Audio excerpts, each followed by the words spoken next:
A very good afternoon to all of you. Once again, we are meeting together on this webinar platform.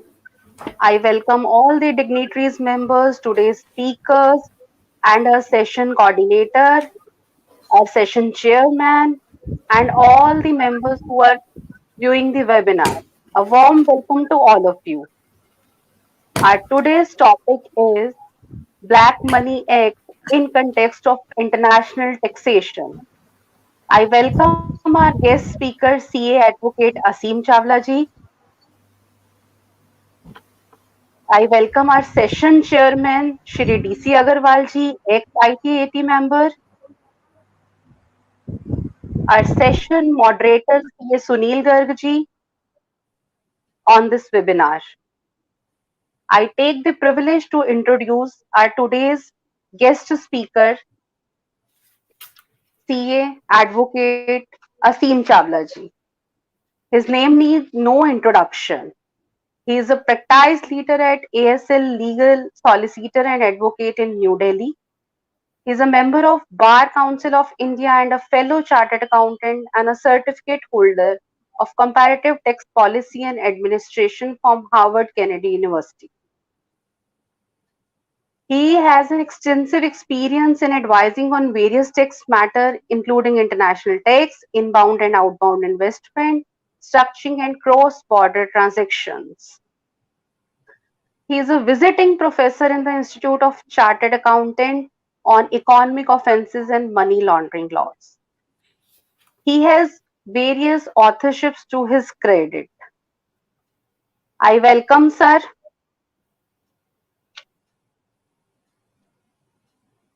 our session chairman, Shri Agarwal ji.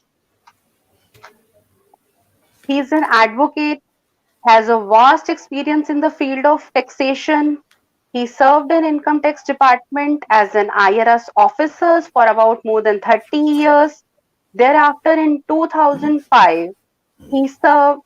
He was elevated to Income Tax Appellate Tribunal, where he served as an accounting member. In Income Tax Department, he has served in various capacities from assessing officer, investigating officer, departmental representative before Income Tax Appellate Tribunal, Income Tax Settlement Commission. During his tenure as an investigating officer in Delhi, he has been associated with some of the high profile cases as well.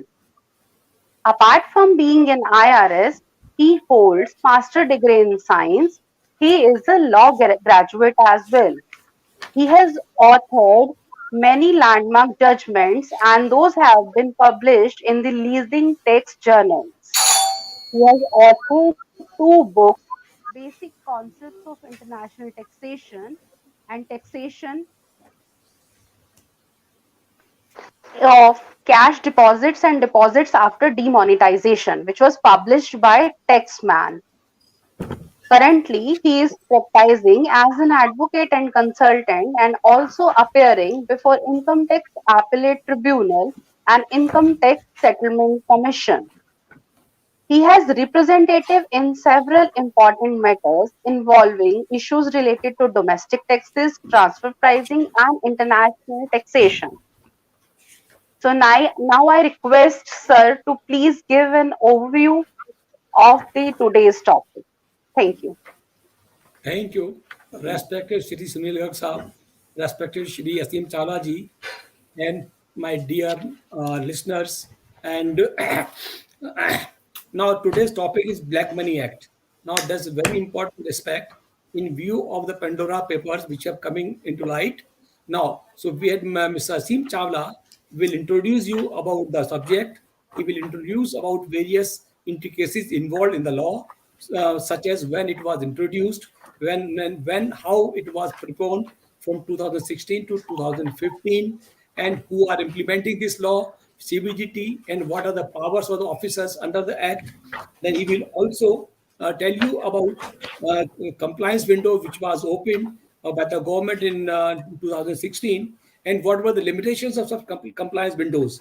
And we will also explain to you intricacies of various provisions. He will explain the provisions to you, such as Section 2.2 of the BM Act, which earlier defined that only residents could have been taxed under BM Act, but subsequently amendment was made and non-resident was also included.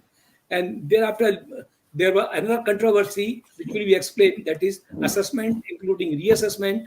And when once assessment includes reassessment, at various places in the law, assessment and reassessment have been separately discussed, separately used. Then you will also know about what is undisclosed asset and what is undisclosed income and how they are to be taxed.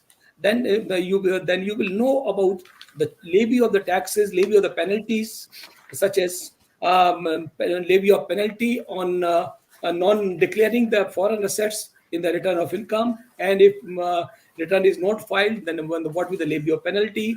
Then, of course, how the prosecution has to be launched, and then how the appeal procedure will be undertaken, whether appeal will be in the same manner as is done under Income Tax Act, and and thereafter various case laws that you will understand. For example, important case laws would be Gautam Ketan's case, Sri Vardhan Mehta's case, Anila Rasiklal Mehta's case, Srinidhi Karti Chidambaram's case, and Chamber of Tax Consultants case. All these are very landmark judgment about which you will know. Then most important thing would be what are the deficiencies in the BM Act. That is why non-inclusion of compounding provisions was not undertaken, what is retrospective and retroactive application of law, and how the notifications are enlarging the scope of the provisions of the Act, and then how the rules made thereunder are also enlarging the scope of the provisions of the Act. Then various other questions that you will get answer to them, such as whether other laws like PMLA, FEMA, etc., whether they are simultaneously applicable or not applicable, or whether Prevention of Corruption Act, that is Delhi Police Establishment Act, would be applicable or not applicable, along with BM Act, or suppose a bank account is already closed in a foreign country, whether that is required to be disclosed, or where property is already purchased by the assessee and purchased and sold by the assessee, and money is deposited, brought back in India, whether again such a property has to be disclosed or not to be disclosed, or things like that, whether inherited assets will also be included under the BM Act, that is assets which are in foreign countries but inherited by an assessee in India, whether they will be included or not included, and where asset is acquired by an assessee when he was non-resident, out of income, not taxable in India, whether that is required to be declared, or whether foreign future enforceable rights, whether they are required to be declared in the current year, and how the notices are to be issued, lookout notices, etc., and what are the various kind of defenses available to an SSE. So the vast compass of BM Act will be discussed and elaborated by Mr. Aseem Chawla. That will be really very nice discussion that is going ahead before us, and we are waiting very anxiously, very keenly to hear Mr. Aseem Chawla about all the intricacies and all the nice points, all the salient features of BM Act. So over to Shri Aseem Chawla ji. Thank you, Agarwal Sahab. Before I, take forward your mandamus, I have two small requests. One, please make your interventions, because that made our program on reassessment very lively. And second, before I commence, I'll request Garg Saab to share a few more thoughts on this. Garg Saab is, as I fondly call him, is our not only master of ceremonies, but he's our sutradhar of this great webathon. Yes. He's project. a originator, creator, and or rather, I would say, taking to the extreme height. Yeah, and the fact that this whole series of webathons which we had under the auspices of Mr. Raj Chawla, I think it has been a very unprecedented and a path-making journey. I was just discussing with him about the remaining 2 or 3 sessions which we have, and the enthusiasm is so pronounced and so palpable that Garg Saab was suggesting that some module topic-based sessions we must take considering the overwhelming response. So maybe Garg Saab will share a thought on those before I commence with my task for the day. Of course, the task for the day becomes a little more exciting for those of you who have already spent enough time in looking at this small Bible, which is the Black Money Act, in terms of Pandora box. And in our prep session, Rajji as well as Garg Saab said कि ये Pandora box का Pandora तो खोलना ही पड़ेगा आज.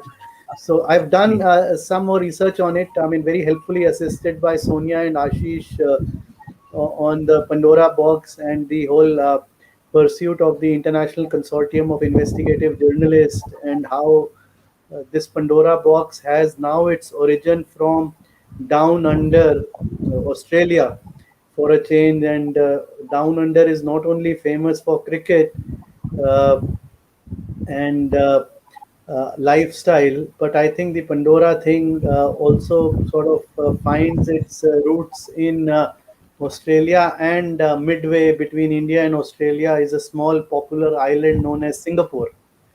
So I will try and share some findings of the ICIJ, and we all know that the partner publication for ICIJ in India is Indian Express. And much like Panama Leaks, you will find Indian Express newspaper, which is part of the International Consortium of Investigative Journalism. You will find a lot of reading material and literature being thrown out of by Indian Express only because of their being part of the ICIJ network for the India bit. Apart from that, you have investigative journalists of AFP, uh, Thomson Reuters, uh, looking into this, and I'll speak on that, giving you uh, some things on it. Today morning, I was also chatting with again a luminary from the legal world, and I said that, well, all this noise is fine, but whether this will withstand the test of law of evidence Yes. when it comes to issues of prosecution, cross examination, and the recent experience of HSBC after the initial trial and tribulations of income tax department doing searches in 2014, 12, 13, 11, predominantly in 2011 and 12, when almost everybody was knocked the door by tax authorities saying that, well, this is what HSBC is all about. I'll discuss that also, the entire journey of 9 odd years. Agarwal Saab has given me a long, arduous task, and I will live up to it. But before that, I'll just ask Garg Saab to enlighten us with his diligence, and then there is enough meat and masala for a Saturday matinee show. I promise you, Sonia and Ashish have done a great job in putting some very nice, not only substantive slides. And this time, I think perhaps this is my last session of Webathon, so to speak. So the slides, Garg Saab have crossed century. This particular presentation as a useful, ready reference, professional material has more than 100 slides. So that's the amount of effort which the team has thrown in. I thought I should also see off with a century when our Webathon series is coming to an end. But I think Agarwal Saab's session on interpretation of statutes, which is our grand finale, will be a riveting session. If I get an opportunity, I will certainly try and show up my face on that. But You are the I'll chairman that request. day. So you are Right. chairman that day. So I'll request Garg Saab, and then probably from there I'll take it over. Garg Saab, over to you. Thank you, Asimji, for the motivation given to us. And as everybody knows, you are the master and you are planning this whole Webathon series. And today topic is very interesting, sir. नाम है black money act. Surprisingly income tax act में कहीं black money का जिक्र नहीं आता. Hmm. मतलब what is ऐसा ब्लैक मनी लगता है नॉट डिफाइंड. हमारे यहाँ इंडिया की तो ब्लैक मनी नहीं है, बाहर जाती है लोग वो ब्लैक हो लोग जाती है. कहते हैं कि पैसा ना सफेद होता है ना काला होता है, बट नाम ब्लैक मनी एक्ट है इसका. सबसे बड़ी बात तो है कि इसका नाम ब्लैक मनी एक्ट क्यों है. दूसरी बात, देखिए पहले हम इनकम टैक्स एक्ट से शायद इसको कंट्रोल करने की कोशिश करते थे। देवर प्रोविजंस की आपको फॉरेन एसेट से तो 16 ईयर्स तक आप जा सकते हैं। 139 में चेंज था कि weather if you are having any beneficial interest in the foreign asset, you have to file your return of income, whether you have a zero income, but you have to file mandatory, you have to file the return of income under section 139। लेकिन मुझे लगता है कि शायद black money, ये foreign assets को या foreign जो अनडिस्क्लोज एसेट्स को पकड़ना, it was not possible with the parameters of the income tax act. There were no sufficient provisions there. That is why the Black Money Act was carved out of this Income Tax Act, and that is why only the 16-year provision were withheld now, and in 153, 148, अब 3 year and 10 years are there। और black money act की सबसे बड़ी बात यह है कि जिस साल में आप पकड़ा जाएगा पैसा, वो उस साल की इनकम मान ली जाएगी, if I am not wrong. Now, what is the interplay between the Income Tax Act, how it is related with it, and if there is any issue of the extraterritorial jurisdiction there or not? And so many questions has been posed by Shri DC Agrawal ji, and everybody is waiting for you, sir. So over to Asim Chawla ji with these words, and we are really eager कि Pandora का Pandora खुलना चाहिए, और अभी Panama फिर Pandora अगला क्या, ये भी अभी समझ में नहीं आ रहा। और सबसे बड़ी बात ये है कि इतना कुछ होने के बाद भी क्या एंड रिजल्ट क्या होगा और क्या नेसेसरी चेंजेस हैं, मतलब इसके लिए एक डिस्कशन की जरूरत तो है सर। ओवर टू असीम भाई। Thank you, Sunil ji. Well, how do I describe Black Money Act in its true sense, when the word black money, as authoritatively Sunil ji is suggesting, does not find a mention? In fact, it reminds me of a very famous counsel, in-house counsel, who asked me during one very prime litigation which India saw, ये colorable device का color क्या है? So I said, well, I can't give you an answer. And उन्होंने, I remember on the ramparts of Supreme Court, he very बड़े भोले भाव से उन्होंने मुझसे पूछा कि आप ये इतना सुप्रीम कोर्ट में मैटर्स आर्ग्यू करते हैं, कलरेबल डिवाइस है, एक बात बताइए साहब, इसका कलर क्या है? तो मैंने कहा साहब, इसका कलर ही नहीं, यही कलर जानने के लिए तो सुप्रीम कोर्ट लगी हैं और आए हैं, जैसे अग्रवाल साहब कहते हैं। सो I mean, in all my passion for the fiscal laws, and in particular the recent developments which have taken place in fiscal laws dealing with white collar, I mean, to me it's a difficult child which was born out of the political mandate which was given to the NDA government, and it looked like more or less a fait accompli कि ये तो साहब होगा ही होगा। when with very great thumping majority the first edition of NDA government came into power, and I will not go back to that political adage कि वो हर एक bank account में कुछ पैसा आएगा। I'm just trying to concentrate on the subject matter, and let's keep the rhetoric out for those for whom it matters. I mean, as students of law, we have to look at things in a far more substantive manner of our discussions. My job will be done today if all of you get some affinity with the Bible. For those of you who still have not got a chance to go through the BEAR Act, and after today's session may decide to pick up a BEAR Act, if today's discussion helps you in navigating, doing the page turn of the BEAR Act and getting a familiarity, I think I'll be more than happy in terms of my very benign objective.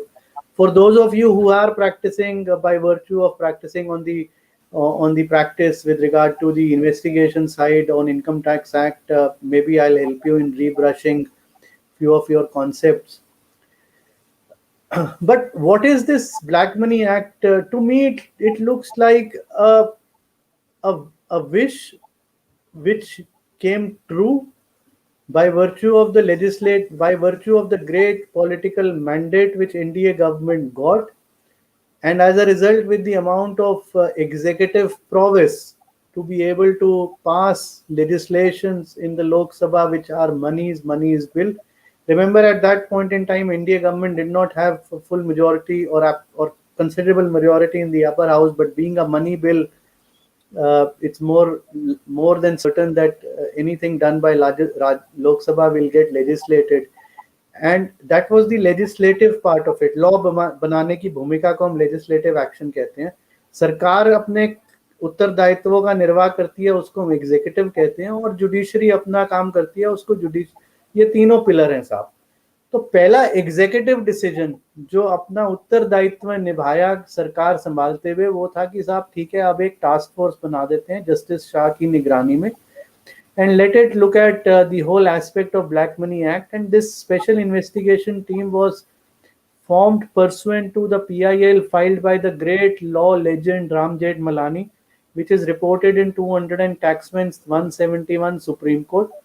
And another judgment of the same name is also reported in 202 Taxman 105. And the famous PIL activist Manohar Lal Sharma, उन्होंने Panama papers को लेके एक PIL file किया जो reported है मनोहर लाल शर्मा जी के नाम से 87taxman.com, पेज 87 सुप्रीम कोर्ट।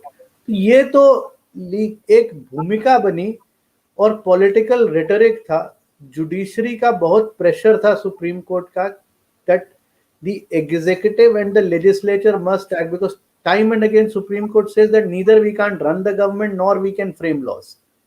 तो लॉ बनाने का उत्तरदायित्व तो लेजिस्लेचर का है, सरकार चलाने का उत्तरदायित्व एग्जीक्यूटिव का है। तो सुप्रीम कोर्ट ने बहुत गुहार लगाई कि साहब आप अपना अपना उत्तरदायित्व संभालिए, कुछ कीजिए। और उस उत्तरदायित्व को संभालने के लिए इस लेजिस्लेशन की इनैक्टमेंट हुई। सेक्शन 1 सबसेक्शन 3 कहता है, save as otherwise provided in this act it shall come into force on 1 July 2015 in whole of India. The bill received the assent on 26th of May 2015 by the President, and the date of entry in force as per the bill was 1st April 2015. Now, since the act was passed and the assent was only received on 26th of May 2015, therefore the provisions could not have been given effect prior to 26th of May 2015.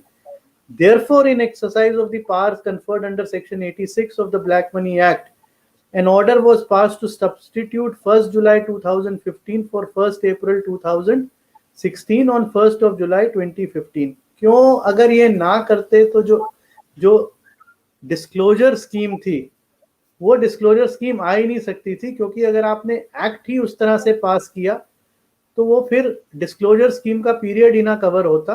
End of course this was also keeping in view the provisions of section 3 and section 5960, वो जो मैं disclosure की बात कर रहा हूँ, जो declaration की स्कीम आई थी वो section 59 of black money act में है। उसका जिक्र करेंगे प्रेजेंटेशन के दौरान। इतनी रेलेवेंट इसलिए नहीं है कि वो डिस्क्लोजर स्कीम आई और डिस्क्लोजर स्कीम चली गई, which was not a successful scheme, and the after effects of that are still being felt even as on date. Now to me ये एक जिद तो मैं नहीं कहूंगा, एक बड़ी ख्वाहिश से ये लेजिस्लेशन को लाया गया, और इसीलिए लाया गया कि भाई ये लगा कि ये एक ऐसा रामबाण होगा कि जिससे कि सारा आप ब्लैक को एकदम ठीक कर लेंगे। But unfortunately, as I occasionally resonate in my writings, that lately what has plagued our legislative draftsmanship is knee-jerk reaction. कुछ इंसिडेंट हो गया, उसको ध्यान में रखा, या तो कोई लॉ अमेंड कर दिया या कोई लॉ ले आए, उस पर कोई ज्यादा सोच विचार करी नहीं गई। Quality of legislative drafting is deteriorating the way our social moral index of society is deteriorating. उसमें होता ये कि आप एक स्टेप फॉरवर्ड लेते हैं, फिर लगता है कि यार ये तो कुछ ज्यादा जल्दबाजी से नीजक रिएक्शन लिया गया, फिर आप एक पीछे लेते हैं, फिर एक आगे लेते हैं, और बीच में कहीं टैक्स पेयर दब के फंस जाता है। वही एग्जैक्टली ब्लैक मनी एक्ट का भी यही हाल है, क्योंकि इसके बाद जो कुछ ज्वेलर्स आए थे, जो एक भारत के एक अच्छे बैंक के साथ उन्होंने कुछ डीलिंग्स की, ठीक थी नहीं थी वो तो टाइम बताएगा। फिर उसके बाद आप फ्यूजिटिव इकोनॉमिक ऑफेंडर एक्ट ले आए, राइट। इनकम टैक्स एक्ट अपने आप में एक विशाल समुंदर है, और उसको आप अमेंड करते हैं, बिखेरते हैं, फिर अमेंड करते हैं। पालकी वाला साहब कहते हैं कि मेरे को इतना दुख होता है हर साल इनकम टैक्स एक्ट का बुनाव उतार चढ़ाव से उसको आप स्टेबल रहने नहीं देते। तो अगर ये ब्लैक मनी एक्ट आज इसको आए हुए लगभग 6 साल हो गए हैं, अगर ये ना आया होता, I certainly feel we would have been much better off in terms of achieving the three canons of any good taxing statute: certainty, convenience. उस 3 के 2 C तो हैं ही हैं। भाई आपको सर्टेनिटी तो होती, आज की घड़ी में इतनी लिटिगेशन ब्लैक मनी एक्ट की है, जैसे अभी ये 1300 रिट पिटिशन हमारी सेक्शन 148 की चल रही हैं अग्रवाल साहब, जिसमें आपका एक बड़ा इंपॉर्टेंट रोल है। और इसी तरह आप सारे ब्लैक मनी के बैच मैटर्स जनवरी में लिस्टेड हैं दिल्ली हाई कोर्ट में। तो देखते हैं क्या होगा। अभी अपने आप में एक बहुत डिफिकल्ट चाइल्ड मुझे लगता है ये है। अनिल रसिकलाल मेहता के जजमेंट के बारे में अग्रवाल साहब ने जिक्र किया। It is reported at 115taxman.com 321 Bombay, and para 28 of the judgment says that stashing away black money abroad by some people थोड़े से लोग with the intent to evade tax has been a deep matter of concern. Black money is a common expression used in reference to tax evaded income.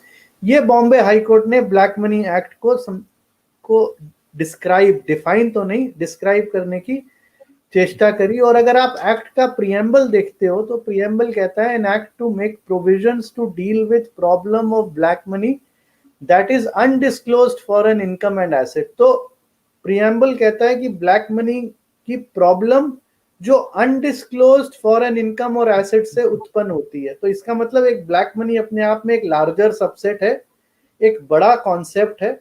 उस concept को जो fuel मिलता है undisclosed foreign income और asset, उसको ध्यान में नजर रखते हुए हमने ये ब्लैक मनी एक्ट को इनैक्ट किया।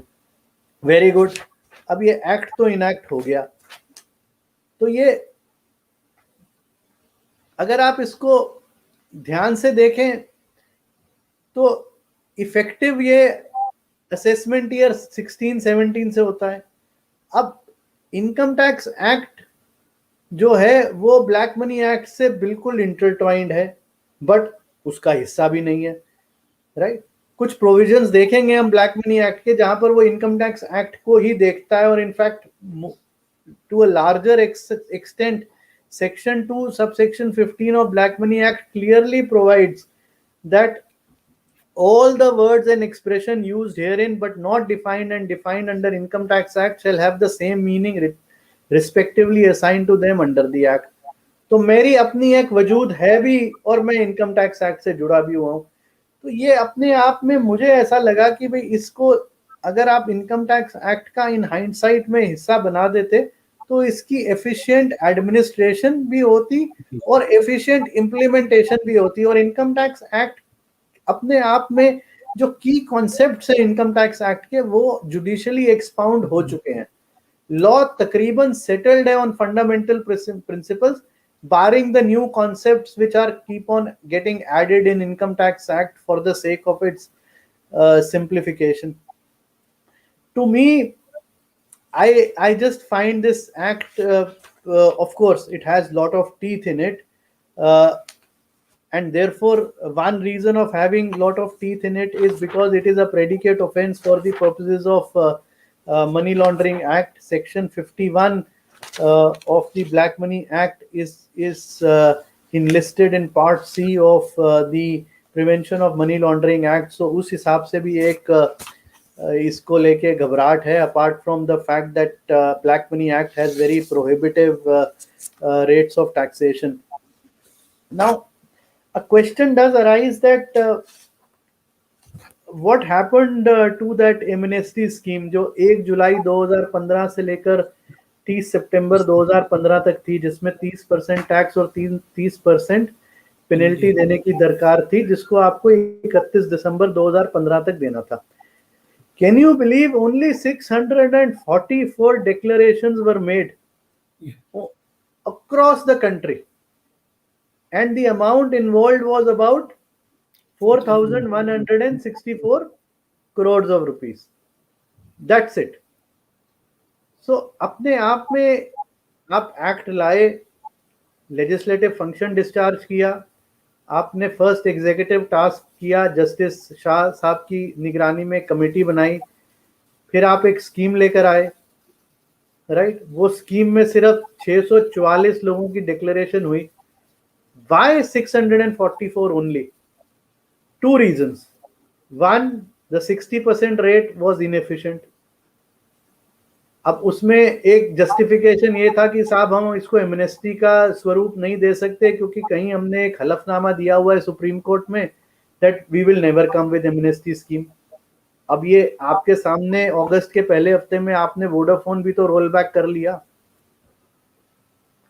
Yes. दूसरी बात, अपने आप में जो आपके जो प्रोविजंस थे जो ब्लैक मनी एक्ट के अंदर हैं, which deals with this one time scheme or what we popularly we used to call it as IDS part 1, क्योंकि उसके बाद प्रधानमंत्री गरीब कल्याण योजना आई जिसको हमने IDS part 2 कहा, और अब विवाद से विश्वास स्कीम आई। तो IDS part 1 जब आई HSBC के केसेस के बाद, जब ब्लैक मनी एक्ट आया 2015 में, उसकी ड्राफ्टिंग इतनी वेग थी, again the deteriorating standards of legislative drafting, the drafting was so vague and ambiguous that I did not have clear answers for some clear questions.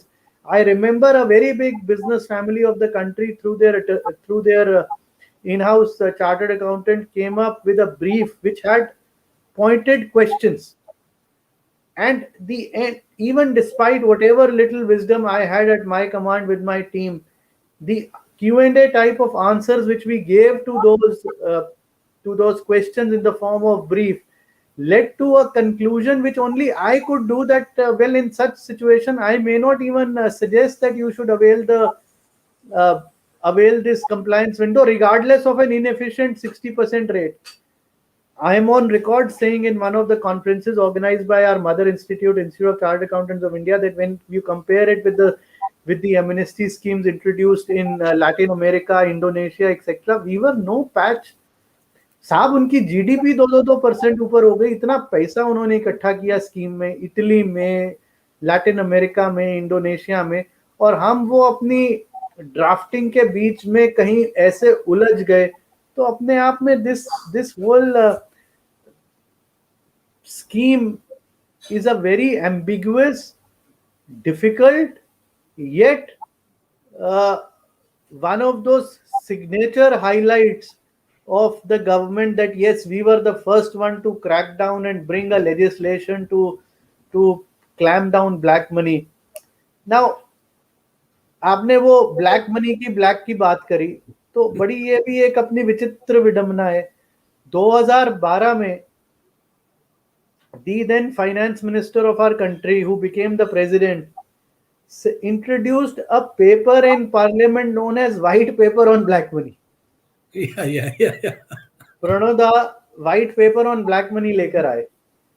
वो अपने आप में एक बड़ी जबरदस्त बुकलेट थी जो पार्लियामेंट में पेश की गई to placate the opposition at that point in time, because this Ram Jethmalani matters were going on and there was lot of noise because Supreme Court was constantly hammering that do something.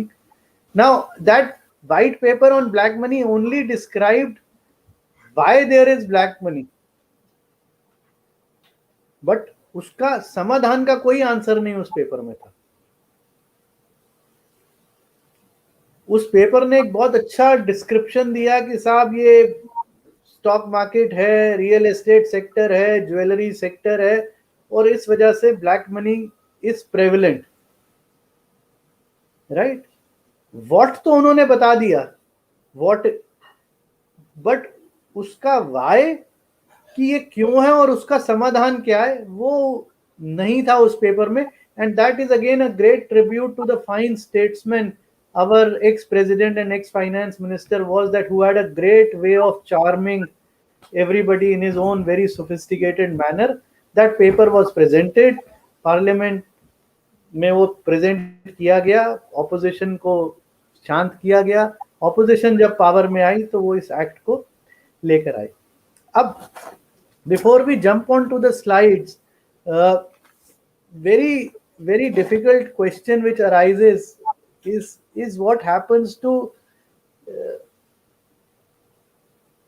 doing an interpretation of Black Money Act, keeping the Income Tax Act is जो symbiosis है उसको interpret कैसे करें, वही एक बहुत बड़ा अपने आप में इस समय चैलेंज है.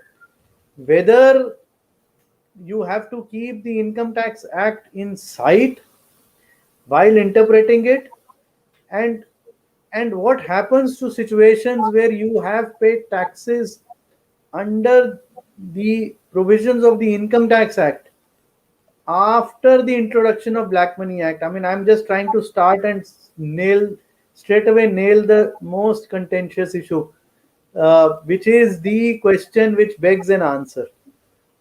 Now, how do you find a reasonable interpretation to it? Because our job within the fraternity is not only to just leave questions unanswered, to leave just not to leave with just questions which remain unanswered, but with the so much amount of acumen which we have, is to find answers also. And there needs to be some creative thinking. Agarwal Saab, you are a great student of first principles of law in terms of its statutory interpretation and all those key concepts which come while you look at a statute. Now, I had a feeling that to answer this very, very critical issue which we find in section 5 of the Black Money Act, that what happens to situations where the what happens to those section 4 of the Black Money Act, which deals with scope of total undisclosed income of foreign income and asset, which says that income, and subsection A says 4A, the income from source located outside India which has not been disclosed in return of income furnished within the time specified under section 139 of the Income Tax Act. B, it says the income from source located outside India, and third talks of value of undisclosed asset. ये तो हो गई scope की बात. अब आ जाते हैं हम कंप्यूटेशन की बात. कंप्यूटेशन में वही बर्निंग इशू जो मैं आपको जिसकी तरफ आपका मैं ध्यान रुझान कर रहा हूँ, which is section 5 subsection 1 clause 2I. Any income which has been assessed to tax for any assessment year under the Income Tax Act prior to the assessment year to which this act applies, or which is assessable or has been assessed to tax for any assessment year under this act, shall be reduced from the value of undisclosed asset located outside India. So 5 subsection 1 clause 2 ka clause A, which has been assessed to tax for any assessment year under the act prior to the assessment year to which this act applies. What happens to situation where income has been assessed or off under the provisions of the Income Tax Act post Black Money Act coming into work? To me, again, these are concepts which we have to develop applying the first principles of law, and that is how law gets developed, and the judges do end up appreciating the points which are put across by both the sides. I mean, especially Agarwal Saab, you've been in that position where you've appreciated the views from both the sides and have given your very pronounced and authoritative views. Clearly, Income Tax Act में assessee के पास तो शायद choice नहीं है अगर उसको एक notice आ जाता है, बट एओ के पास तो चॉइस है कि क्या वो इनकम टैक्स एक्ट के प्रोविजंस इन्वोक करे या ब्लैक मनी एक्ट के प्रोविजंस इन्वोक करे. I am just talking on first principles. Forget the internal directives, etc., because you've been in that position also. If certain income is not undisclosed under Income Tax Act, whether that income would become undisclosed under BM Act, whether BM Act will supersede Income Tax Act, I think no.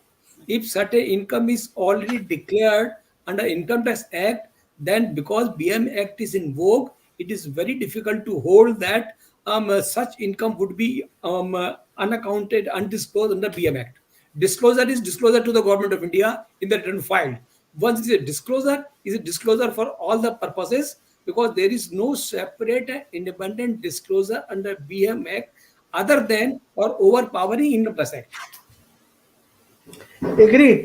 So the question which begs an answer is Ah. that the charging section 3 of Black Money Act says which comes to the notice of assessing officer. Yes. See, ठीक है? very true. Only question is that if it has not been declared in the return of income or asset. Now, if income is declared, then that is not undisclosed. If asset is not declared earned out of that income, then for not declaring that asset, there is separate penalty provided in the BM Act. So, at worst, only the penalty for not declaring that asset in the return may be levied, but not for undisclosed income. Agreed. अब मैं इसमें This is one view. I mean, this may हाँ, be. ठीक है. मैं let me put it in perspective. Yes. Income tax act में पुरानी 148 की रिजीम में राइट सेक्शन 149 फाइनेंस एक्ट 2012 से अमेंड हुआ with effect from 1 July 2012 to provide an extended period of 16 years, जो अभी सुनील भाई ने भी बात करी, to crack down escapement of income of assets located outside India. Yes. ठीक है ना. बीएम एक्ट का अभी हमने प्रोएम्बल पढ़ा, then which said that an act to make provisions to deal with problem of black money which is undisclosed foreign income and asset and the procedure dealing with such, right? Income Tax Act provides for taxation of any undisclosed foreign income and undisclosed asset in the year in which the accrual of such income or acquisition would take place.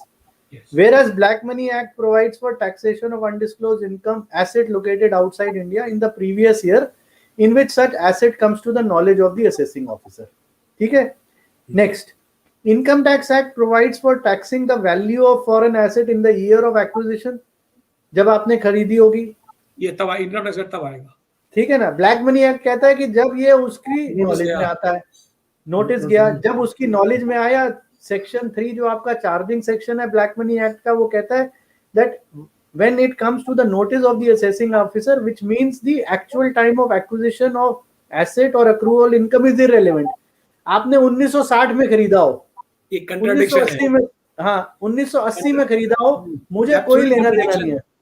Can tribunal or court accept this view that when it came to notice of the assessing officer, when issued the notice, it is already declared in the return of income.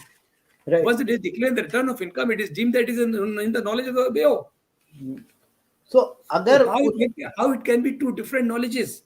One, when you issue the notice, even though you know it is already in the knowledge because it is filed in the return of income. So कई contradictions है, वो contradictions court को अगर submission किया जाएगा तो I am sure they will take cognizance of this contradiction and say that it's already declared, already has come into the knowledge of the BO. You're absolutely right. Because such date under section 3 which comes to the notice irrespective of whatever the information the assessing officer may have is the date on which he takes an official cognizance or notice during the inquiry under section 10 of Black Money Act. Tax taking notice is the taxable event Black Money Act में. भाई मैंने notice issue कर दिया, वो section 10 वहाँ invoke हो गया, right? Which is the sole basis of initiating assessment proceedings under section 10 of Black Money Act, right?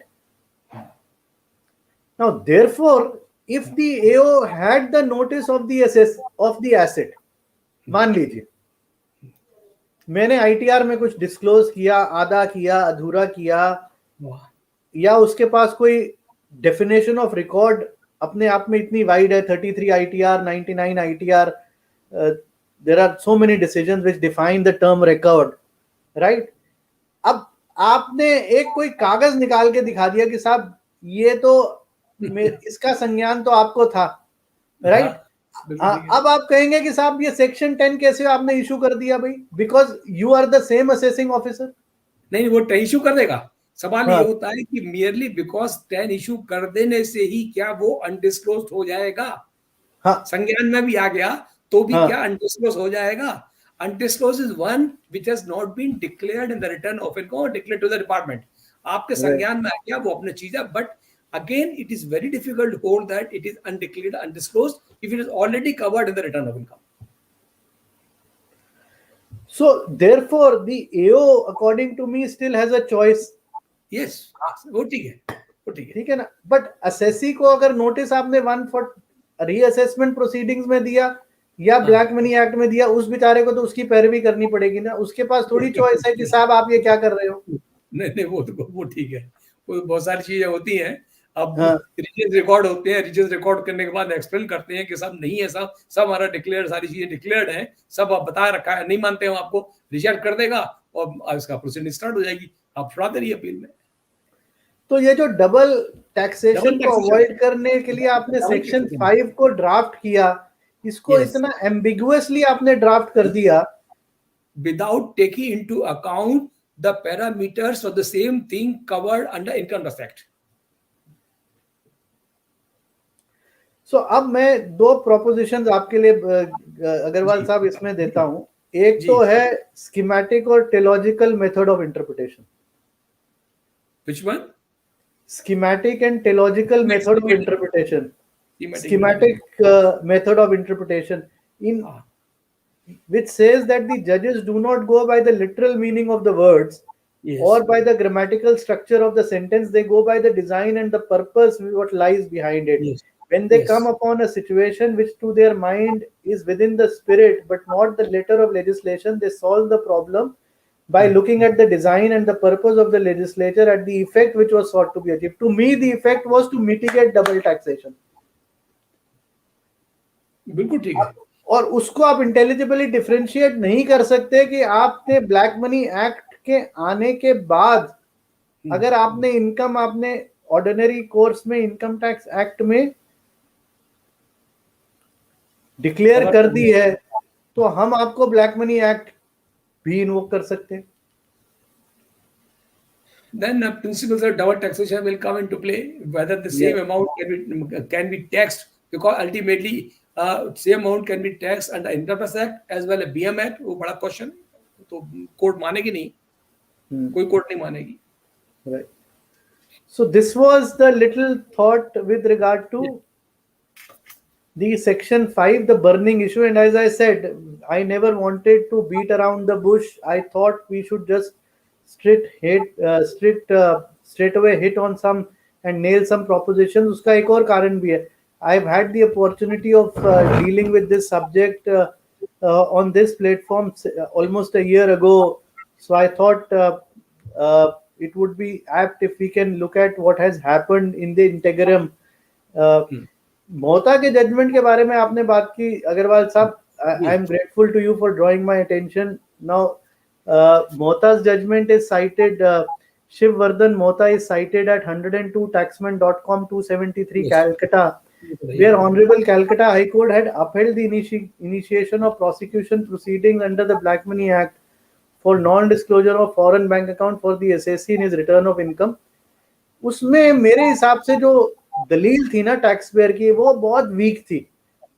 उसने कहा थी ये मेरा तो है नहीं, ये तो मेरी मदर का है, मदर डिजीज हो गई है, मैंने तो इनहेरिट किया है। तो मुझे ऐसा लगा कि bad facts result in bad judgment and it was a case of bad facts and therefore to me just because the honourable High Court has said that जो कंटेंशन असेसी का था कि साहब ये डबल जेओपार्डी हो जाएगा, तो high court ने कहा कि भाई facts and the cited case can be distinguished that income already stood assessed in the hands of noticee and therefore to me I don't think Shiv Vardhan Mohta is the sole reason of anybody taking a view that section 5 should not be looked at it in its true purpose as you've just explained. So to me Shiv Vardhan Mohta is not the sole authority.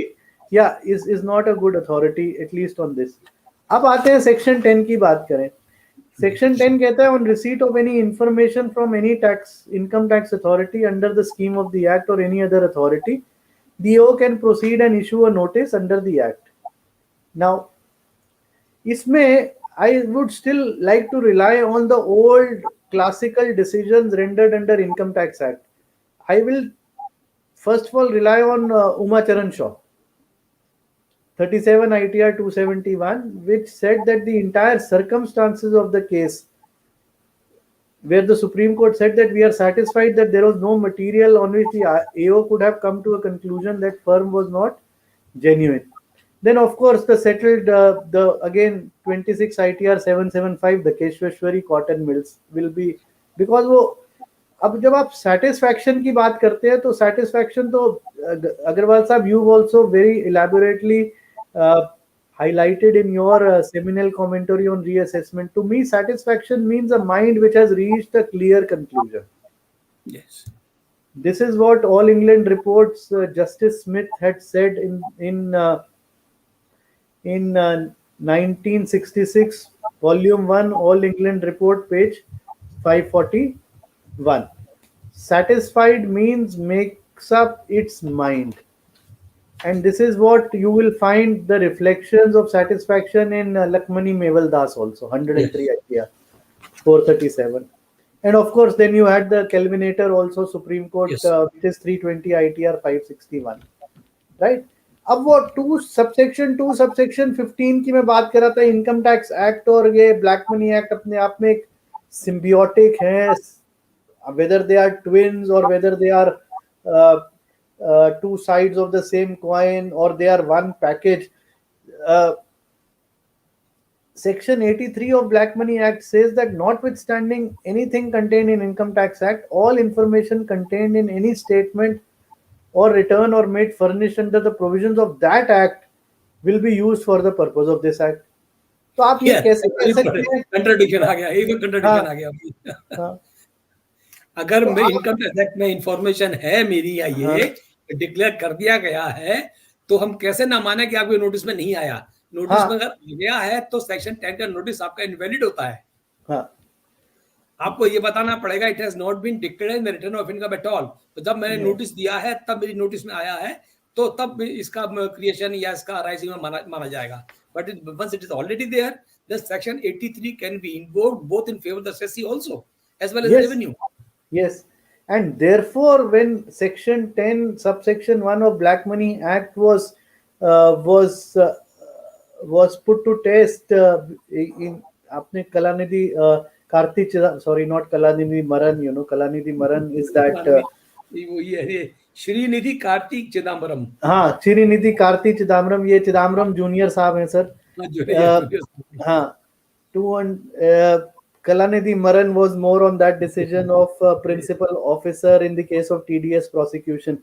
Karti Chidambaram is reported, Agarwal Sahab, at 411 ITR page 1. Yeah. Now, where the whole issue of reason to believe and the whole comparative law analysis of reason to believe under the erstwhile regime of 147 and whether lawful reference could be drawn in the absence of the words reason to believe in section 10. भाई reason to believe तो कॉन्स्पिक्युअसली absent कर दिए ना आपने section 10 में। आपने section 10 में क्या कहा? संज्ञान आया, नोटिस इशू कर दो, बात खत्म।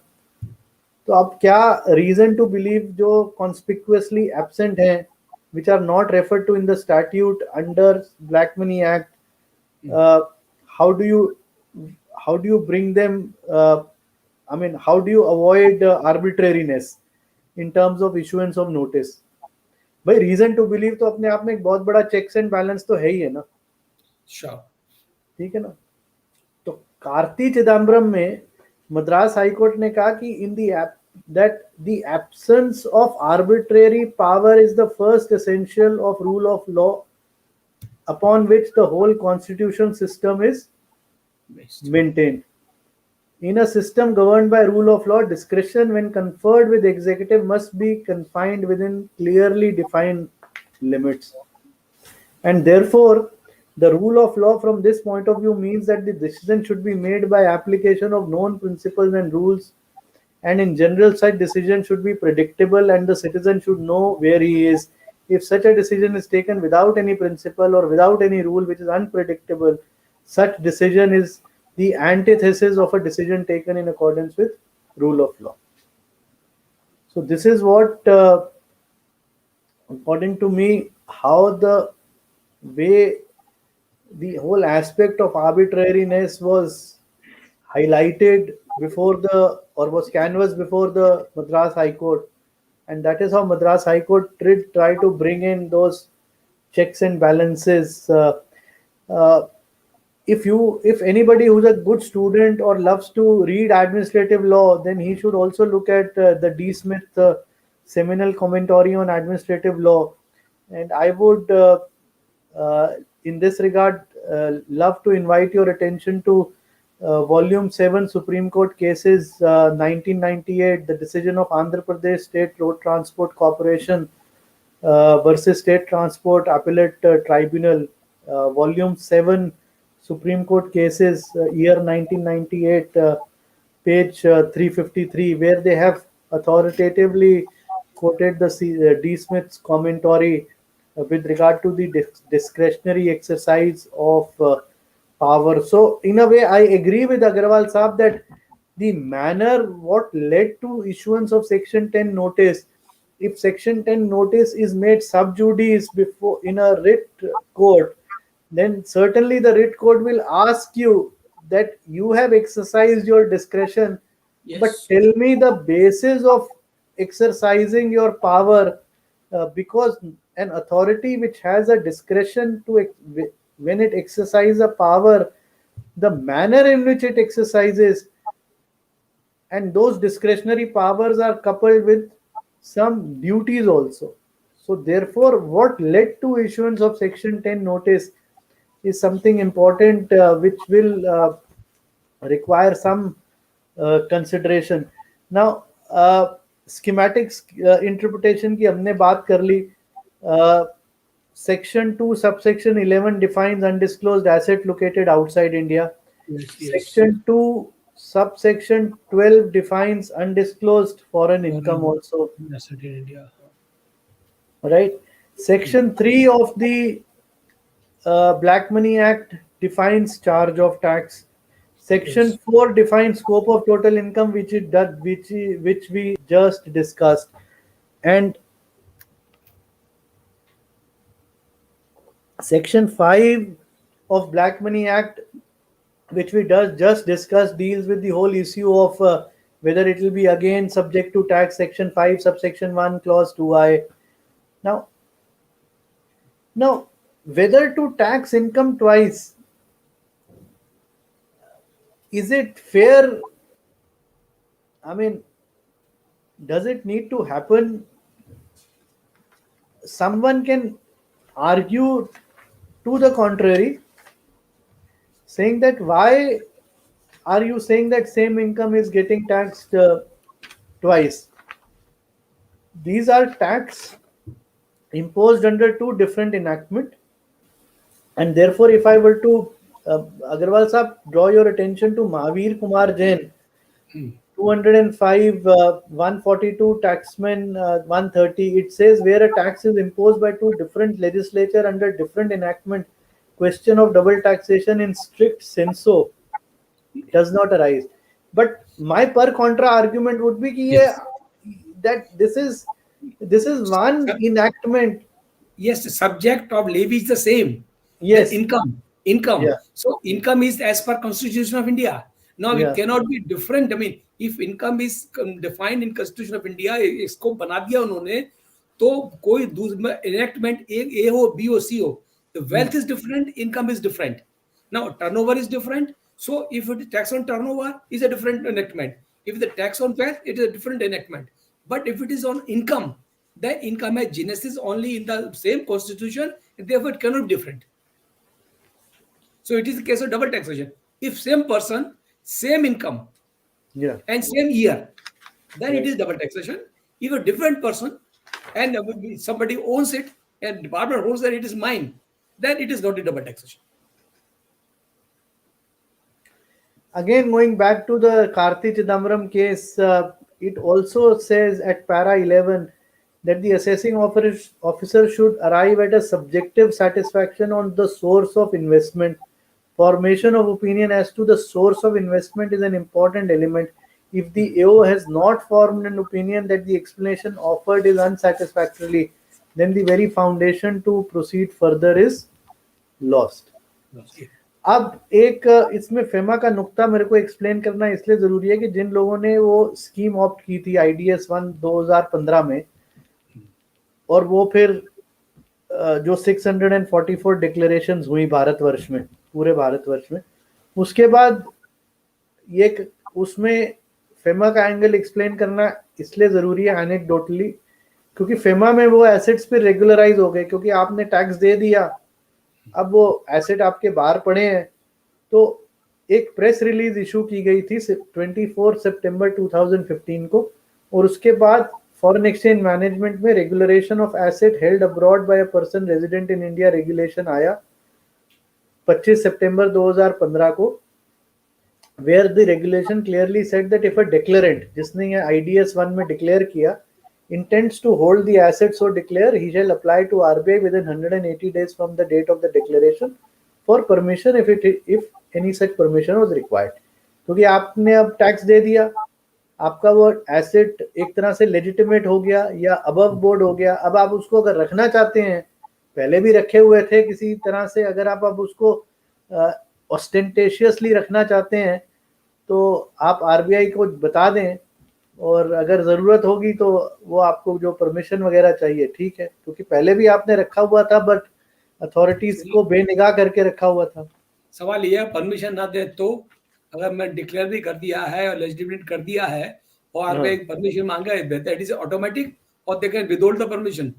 I had a feeling that wherever, in most of the cases, people had historical situations, and in some cases these were houses, etc. So I thought RBI was a little, and RBI otherwise also is very pragmatic to that good extent, without taking any moonshine away from revenue services, sir. But I find them very business-like and very practical in their approach to that extent. People who are out of the participants whom we have today, as we cross the 1 hour mark, and I'm mindful of the time and the fact that I've been asked to speak on Pandora, which I will certainly do in the remaining part of our today's discourse. Just to complete a full circle on the amnesty or the IDS 1 scheme which we had, there were three important circulars which were issued: Circular 12, 13, and 15 on 2nd July 2015, on 6th July 2015, and on 3rd September 2015. They are good circulars which help in aiding as a good aid to interpret BM Act. I'm not saying that they are sacrosanct, but remember, because circular instructions are not binding on tribunals and courts. So to some extent, if they help the taxpayer in arguing these matters, and perhaps time permitting, we will look at what is in store in terms of the batch matters coming up in 2022, as I had just explained. Hopefully next week these batch matters should come to an end, unless the Supreme Court passes an order, and all the effort done by, more importantly, by the sitting bench of Delhi High Court, which has heard the matter so patiently. I hope all their diligence and the time does not go down. I mean, we also had good opportunity to address the honorable bench on few of the propositions. So these are three circulars which are important. As I had already told you that by Section 51 of Black Money Act is a predicate offence, because Part C, Item 4 was amended in the Black Money Act. Now coming to Section 83 का जो मैंने जिक्र किया अग्रवाल साहब, उसके बाद Section 84 भी आपके समक्ष में लाता हूँ. Section 84 says application of provisions of Income Tax Act, and it clearly says that these provisions shall apply, as if the said provisions refer to undisclosed foreign income and asset instead of Income Tax Act. तो आप बच के कहाँ जाएंगे ये कहने के लिए कि साहब ये अलग इनएक्टमेंट है? यस यस यस यस, बिल्कुल उसका सिस्टर एनेक्टमेंट है, उसका what you call it continuum में है. इनफैक्ट इट इज एक्सप्लेनेटरी और some sort of continuity with income tax act in respect of particular subject matter. Yeah. So to me, again, it's one of those epitome of either bad drafting, or maybe at that point in time the rhetoric was कि साहब कोई नहीं लाया और हमें. Objective seems to be not clear in the mind of drafters. तो draughtsman के दिमाग वो करना क्या चाहते हैं, क्या पाना चाहते हैं, है ना, वो उतना क्लियर नहीं है. सो सब कुछ मिक्स अप कर दिया इन्होंने ये. or in fact, you have rightly said, this certain changes could have been made under IT Act so as to incorporate the deficiencies or to put more stringency in income tax act in relation to the foreign assets. They could have Yes. done that. They could have done the income tax act. There was no need to bring Black Money Act. Well, I hope one fine day their lordships at Supreme Court just, but then we have too many laws and too little Yes. justice, right? अब आ गई बात assessment की. जी. Undisclosed foreign income asset की rules जो हैं, again as we are historically departing under the scheme of the Income Tax Act, gradually departing from the historical cost to bringing everything online with fair market value, and I think Black Money Act was the first great step which the draftsman took while enacting laws in and around taxation, that they wanted to recognize the not the historical cost concept but the fair market value, and rule 3 did suggest that the evaluation will be done with regard to FMV. And now FMV कैसे करेंगे उसका एक पूरा ब्यौरा दिया हुआ है. It's quite inspired by those section 16 principles of the erstwhile Wealth Tax Act and the rules of valuation. Interestingly, how would you determine the location of movable assets? वो अपने आप में एक प्रश्न चिन्ह था. मुझे ऐसा लगा कि उसके लिए अगर हम पुराने एस्टेट ड्यूटी एक्ट को अगर ध्यान में रखें और उसमें कुछ प्रोविजंस थे रूल 8 वगैरह में, those could be pressed into service, assuming one needs to walk that path. So that is also something which could be a good learning for the young ones who may not have had a chance to look at the Estate Duty Act, which was abolished by one of the most progressive finance ministers which we had in the history of Indian polity so far, Mr. VP Singh, during the Rajiv Gandhi regime post 1984 Blue Star. I thought the amount of progressive reforms which were under his leadership were very, very amazing, including the abolition of estate duty. So Rule 8 of Estate Duty Act, to my mind, will help in understanding the principles for redetermination of location of movable asset. Then somebody also asks a question that साहब पकड़ोगे कैसे, tax कैसे वापस लेकर आओगे? अभी जो word हम use करते हैं, भगोड़ा हो गए या आप चले गए बाहर, तो रिकवरी ऑफ टैक्स ड्यूज के लिए आपके पास सेक्शन 38 है, which is parameteria to section 228 capital A of Income Tax Act. Agarwal sab, section 38 of Black Money Act. And here I would also like to draw your attention to Article 27 of the UN Model Commentary, which deals in assistance in the collection of taxes. And we all understand that each treaty is separately worded, and each treaty may or may not bring out all the articles, and treaty is a subject matter of negotiation between two bilateral nations. Treaty is a subject matter of give and take. आज़ादी बचाओ आंदोलन 263 ITR 706 clearly says कि साहब आपकी negotiating power पे depend करता है कि आप क्या ट्रीटी अल्टीमेटली लेकर आते हैं. तो assistance in collection of taxes पे भी बड़े अजीब सिचुएशंस हैं. इंडो जॉर्जिया ट्रीटी देखेंगे आर्टिकल 27 में, तो बहुत इलेबोरेट मैकेनिज्म है. इंडियन श्रीलंका ट्रीटी में आर्टिकल है. Article 28A of Singapore Treaty talks of a miscellaneous situation. Indo-Japanese Treaty Article 26A talks of assistance in revenue claim. अब टर्म रेवेन्यू क्लेम अपने आप में भी एक बड़ा विषय है. हर ट्रीटी को आपको पढ़ना पड़ेगा कि वो कैसे दे रखा है. Then French treaty we don't have any mechanism. UK treaty we do not have any mechanism. Then Russian treaty also we do not have any mechanism. Then one may need to look at I think Article 28 of the Indo-US tax treaty. So from a treaty point of view, these are some of the aspects. But then you have, as you rightly brought out in the introduction, Agarwal Saab, you have the mutual legal assistance treaties, also MLATs.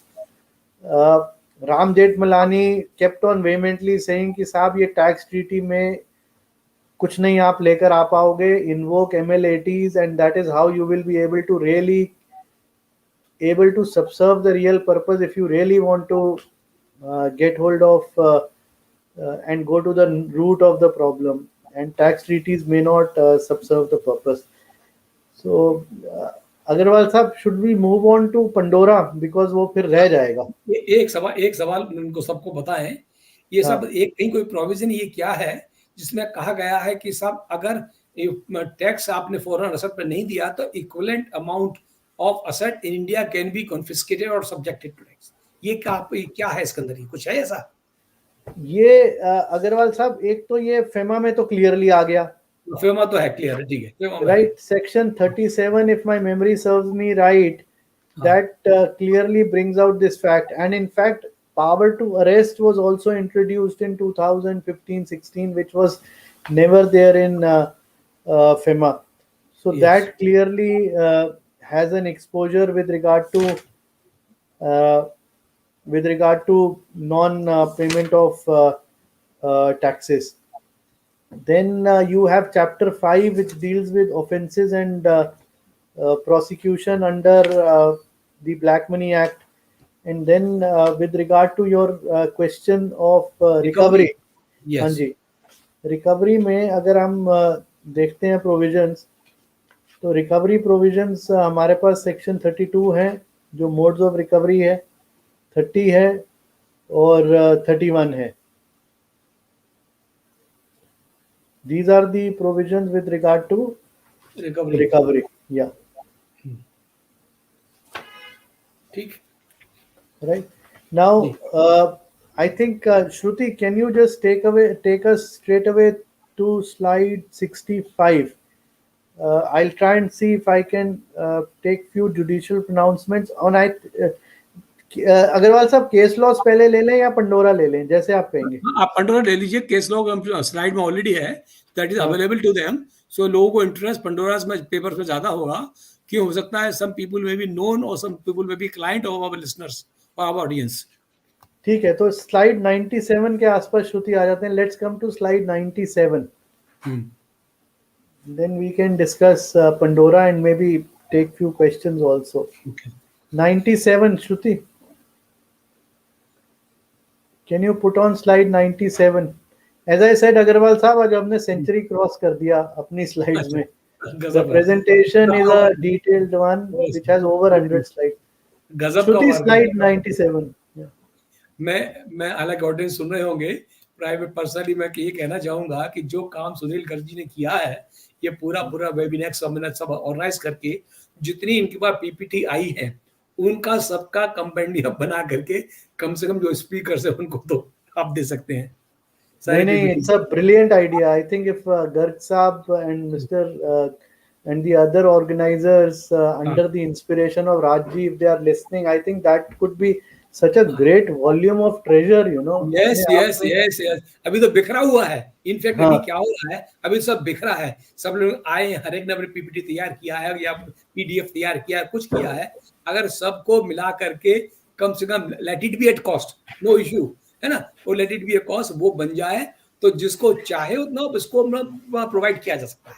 Yeah. There's a lot of work people have done. Every speaker has done a lot of work. So in this slides and in this PDF of PPTs.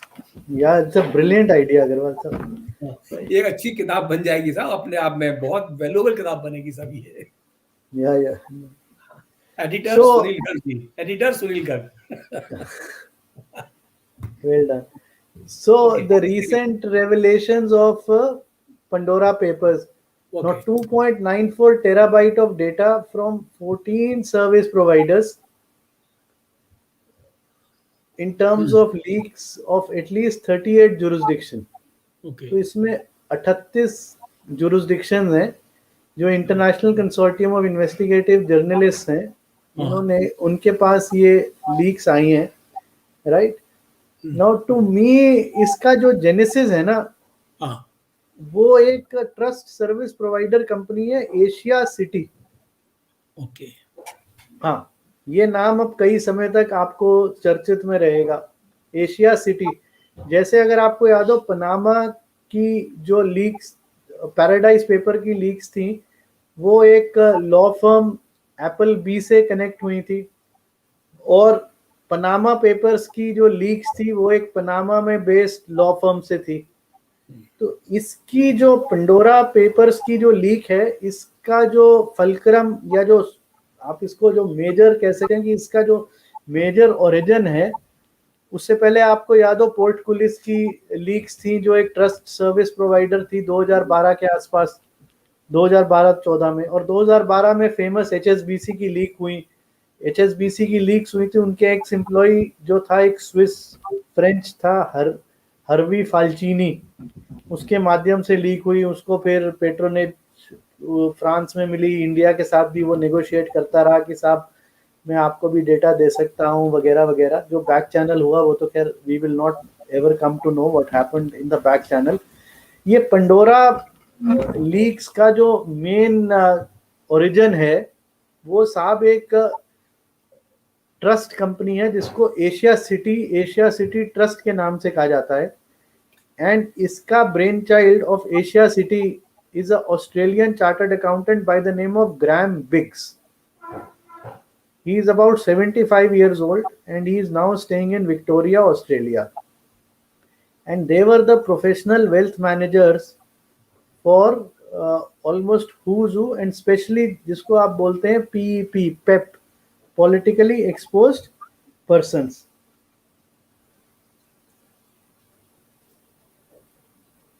Oh So international consortium of investigative journalist को ये leaks मिली हैं, और इस पे global financial integrity which is also a big forum और a watchdog, along with lot of investigative journalists, as I said, investigative journalists of AFP, Thomson Reuters, etc. are all working on it. अब ग्रैम बिग्स और ये Asia sat city, whatever I've been able to do this quick research, is the fact that they largely leverage this tax haven known as Samoa. Now, Samoa is a small island या between Hawaii and New Zealand, which is very popular for Australian. And European union ने इसको साफ 2017 से blacklist कर रखा था। अब कुछ प्रोमिनेंट नाम्स जो हैं, let's do next slide and I will keep on giving you my thought process. But इसका मेजर सोर्स एशिया सिटी नाम की एक ट्रस्ट कंपनी है, जिसका हेडक्वार्टर जो है वो सिंगापुर में है। तो इससे पंडोरा पेपर से I don't know to what extent a lens will get casted on the integrity of Singapore. अभी तक हम यही मानते आए रिसेंटली कि साहब Singapore is much better than Mauritius, और ये मॉरिशस का तो जरा सिचुएशन ठीक नहीं है। And then of course both the treaties got amended almost at the same time, because Singapore treaty had an MFN कि अगर मॉरिशस ट्रीटी हिलेगी तो हमारी भी हिल जाएगी। And we all know that both the treaties got amended way back in 2005 itself, right? Next slide, please. So इसमें अभी लगभग 350 Indians का नाम है। As I said, I will focus more on identifying names etc. और कुछ फाइलें जो हैं वो लगभग 40 से 30 साल पुरानी है, राइट? सो इसमें 1970 से लेकर 1996, 2020, so wide range of companies etcetera हैं। So India is now part of the inter government group to address the tax risk arising due to leaks. Next slide please. हाँ, तो ये सिचुएशन है साहब। ये जो मैंने आपको बताया था ना, international consortium of investigative journalism का Indian counterpart Indian Express है। तो ये इंडियन एक्सप्रेस के माध्यम से हमने एक जो उनका थॉट प्रोसेस है वो हमने जानने की कोशिश करी है। तो इसमें आपको अगर आप कंट्रीज देखेंगे तो आपको इसमें काफ़ी सारी कंट्रीज मिलेंगी all across the world. You will have Hong Kong, you will have other countries also, which gives you a sense as to what is happening all around.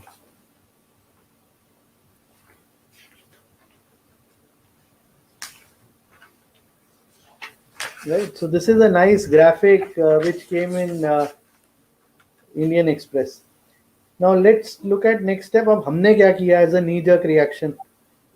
Government ने, next slide please. Yeah. So government came up with a press release on 4th of October, which is available, and it suggested that relevant investigating agencies will take all appropriate investigation. Multi-agency task force appoint कर दिया. CBDT chairman will head along with the ED, RBI and FIU. They will work in tandem on this. Right? अब ये तो सारी situation हो गई। इसमें कुछ नाम श्रीलंकन पॉलिटिशियंस के हैं। एक प्रोमिनेंट नाम इसमें है डू जुंगवा का।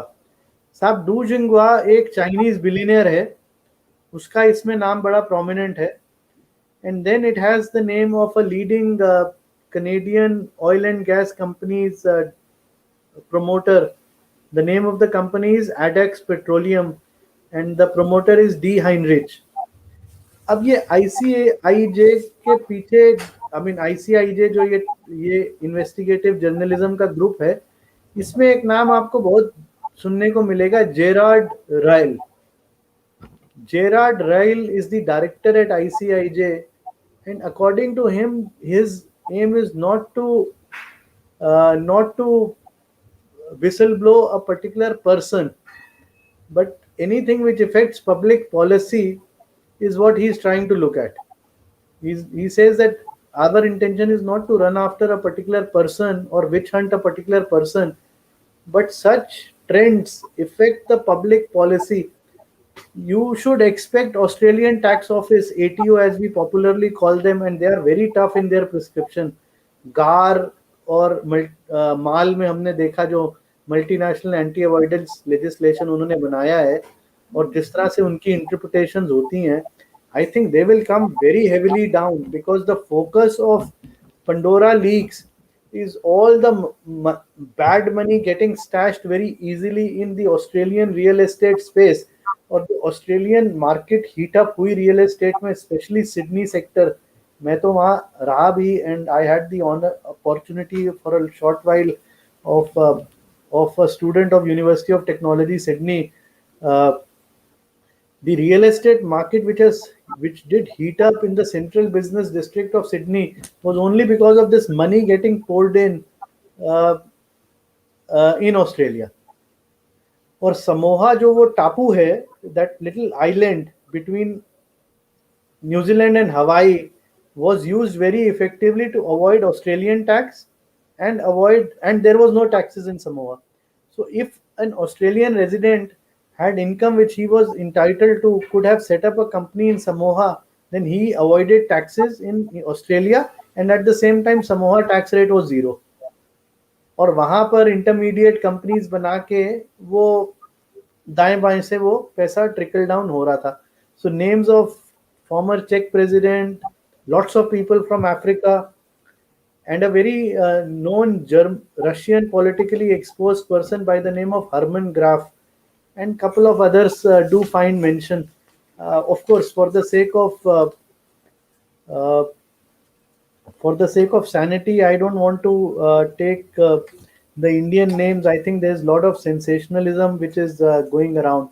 So this is with regard to Pandora Papers. As I said, there will be a lot of spotlight on New Zealand, lot of spotlight on Australia. You will find a lot of spotlight on Australia in times to come, at least till the time this dust again settles down. Now, which brings us to the question where we started, that all this sensationalism has to withstand the test of law, so to speak. Rhetoric और ये सब WhatsApp University अपनी जगह है, but finally what will see the light of the day is what will test in front of the courts. So let us let us go back and look at what is happening in terms of key judicial pronouncements, and I think let's go back to slide 65 and see if we can quickly flip some slides. Yeah, 65, please. Yeah. Yes. Next slide, please. So this is the Madras High Court decision in case of Arun Menon, where the whole issue came up with regard to settlement commission application, whether it was maintainable or not. Let's move forward. I rather wanted to concentrate on three or two recent decisions. These slides are available, and Agarwal साहब ने कहा कि भाई ये सब compile हो. Kiln Karti Chidambaram junior हमने कर लिया है, so we'll move that Yeah, forward. yeah. हाँ. Correct. Next slide, please. Matter is sub judice. Mohta also we have done, so we can move Yes, forward. yes. Gautam Gautam Khaitan, Khaitan, of yeah. course, we all know that Supreme Court has sent the matter back to the Delhi High Court because they did not find favor with the whole issue of retrospectivity, which we have dealt with how by virtue of notification which was issued when the law was enacted, and taking all the dates into consideration, the Supreme Court said that no, it is not retrospective in place, and the exercise of powers conferred under 86 of the Act to substitute 1st July 2015 for 1st April 2016 with effect from 1st of July 2015 sounds tenable. So that's how Supreme Court has sent the matter back to Delhi High Court for consideration. Yeah, next slide, please. Yeah. So this is the whole, according to Supreme Court, that Delhi High Court was not right in holding that impugned notification were made retrospectively applicable. Let's move forward. Anil Rasiklal Mehta also we have done, 115 taxman.com 321. Yeah. Gautam Khaitan, we've already seen, and how the Honorable High Court in Mehta's decision did distinguish the Apex Court decision. Yeah. Next slide, please. Yeah, this is the batch matters where matters will come up on 22nd. This was a nice order initially, which was given by Justice Muralidhar, if my memory serves me right, that the principles of natural justice must be followed, and if some material has been relied upon, then you should provide a copy to the person who was getting prosecuted.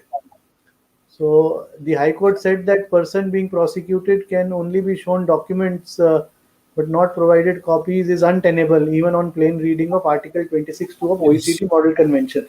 तो revenue का ख्याल ये था कि साहब दिखा देते हैं, देंगे नहीं. सुप्रीम कोर्ट ने कहा, फिर हाई कोर्ट में justice Muralidhar, if I remember, said that फिर वो जवाब कैसे देगा भाई?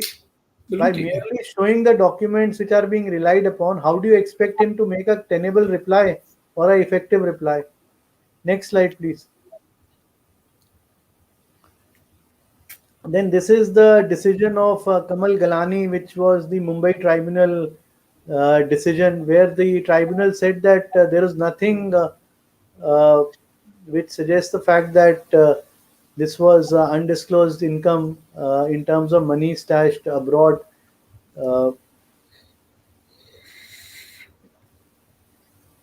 Next slide, please. यहीं पर मैं वो अग्रवाल साहब बात धीरे धीरे ला रहा हूँ कि आप ये सारी बातें कर लें, जितना मर्जी उछल कूद कर लें सेंसेशनलिज्म में, बट जब कोर्ट के आगे बात आएगी ना, जब वो ट्राइब्यूनल इसका संज्ञान लेगा, तो जैसे गलानी के केस में उन्होंने कहा कि भाई ये आपका है, और डिपार्टमेंट ने कहा कि आप ये भाई आपका है, आपके भाई का नहीं है. तो उसने then he brought lot of material on record and concluded, look at the second bullet and the third point. उसने चिट्ठी दिया, एफिडेविट दिया, राइट, उसके भाई का नाम था, और उसका एक सिर्फ he was just an account holder. Second account holder. He was second account holder. या एंड भाई ने सीधा कैटेगोरिकली एक्सेप्ट किया कि ये उसका है। एफिडेविट फाइल किया उसने। हाँ बिल्कुल फाइल किया, राइट। अब देखिए ये बात ट्राइब्यूनल में जाके सीधी हुई। एक्चुअली लोअर लेवल पर ये इसको एक्सेप्ट कर पाना डिपार्टमेंट ऑफिसर्स के लिए मुश्किल काम है। ये चीज़ें सॉर्ट आउट होंगी ओनली द ट्राइब्यूनल लेवल, क्योंकि जितने नाइसिटीज हैं लॉ की, वो niceties law will not be appreciate, is unlikely to be appreciated at lower level. It is only the tribunal level where things are going to be sorted out. Next slide, please. Yeah, next slide. Then these batch matters are coming on 13th of January, जो अभी हमने disclose किया, जिसमें वो simple proposition है that what has already been subject matter of assessment under Income Tax Act cannot be treated as undisclosed income under the UFI Act. Black Money Act.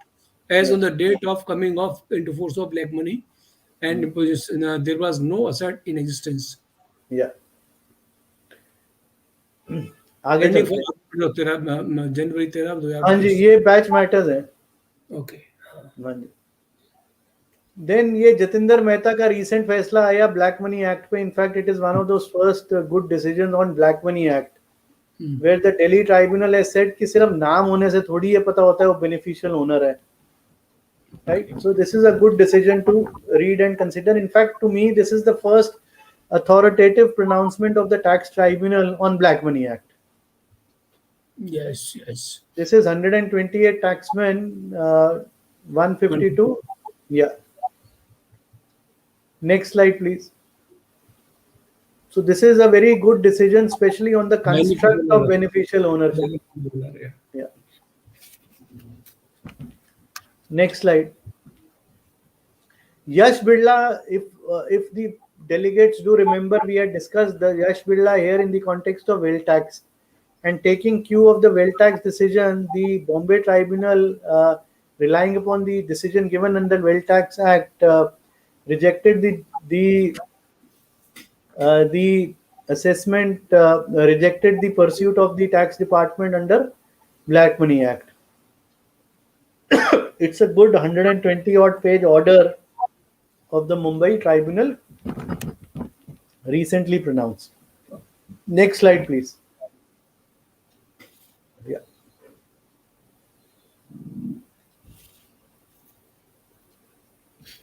इसमें जो trust थी वो उनके मामा के नाम थी,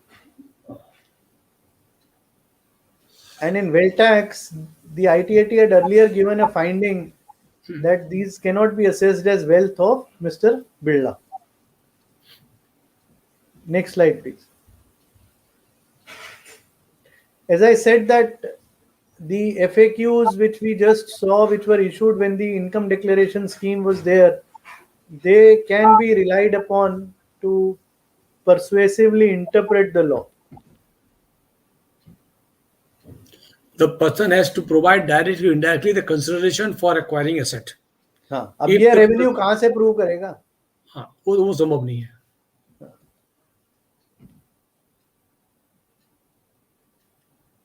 नेक्स्ट स्लाइड प्लीज। अब ये जो इंटरप्ले था ये हमने डिस्कस कर लिया है, फटाफट स्लाइड्स गो थ्रू कर लेते हैं बिकॉज आई वांट अग्रवाल साहब to sum up our discussion and then we say if we have some Q&A. या next slide please.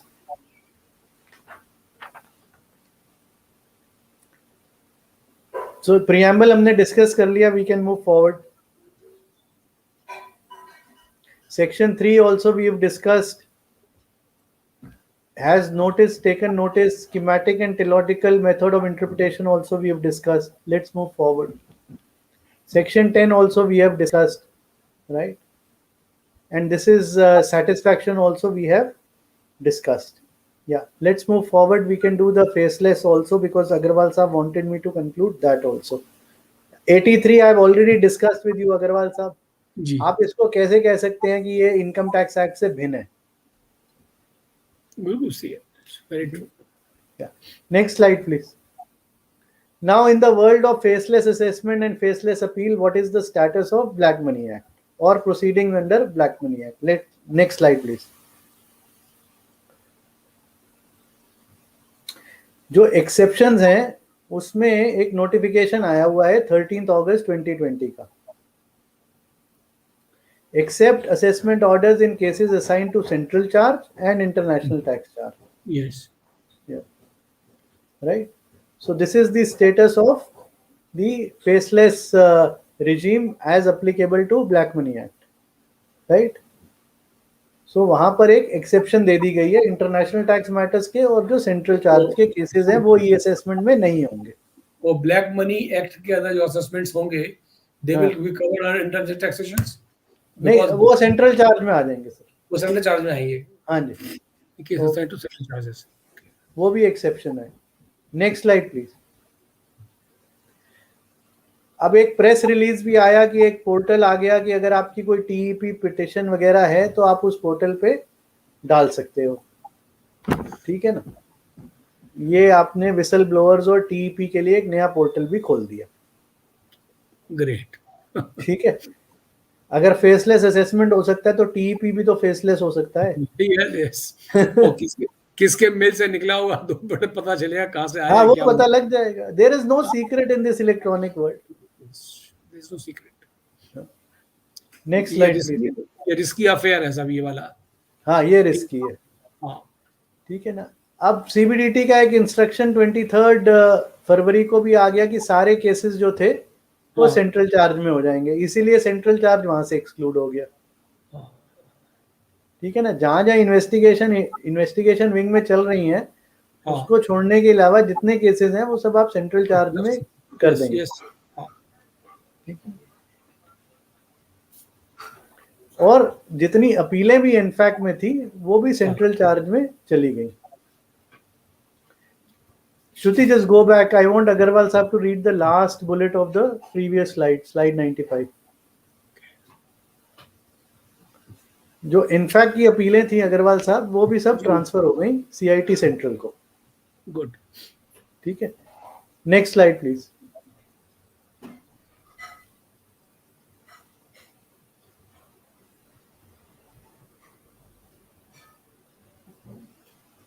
So initiation of proceedings भी अगर कोई जुरिस्डिक्शनल ऑफिसर के पास कोई इंफॉर्मेशन है तो वो भी सेंट्रल चार्ज को वो दे देगा. इस पे भी एक इंस्ट्रक्शन 24 मार्च को आ गया कि आप हैंडलिंग कैसे करेंगे केसेस की. ठीक है.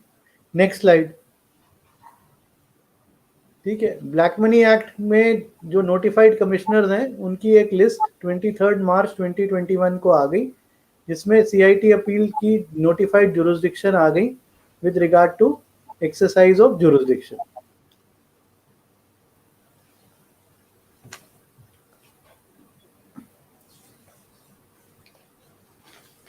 Next slide, please. Yeah. Right. So as far as Delhi is concerned, CIT Appeal 31 is the notified jurisdiction with regard to having the charge of matters. CIT Appeal 31. Right. This notification is the notification 23rd.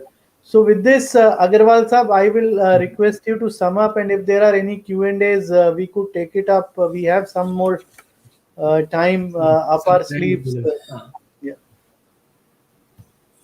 In fact, it has really been a very elaborate, very interesting discourse by Mr. Aseem Chawla.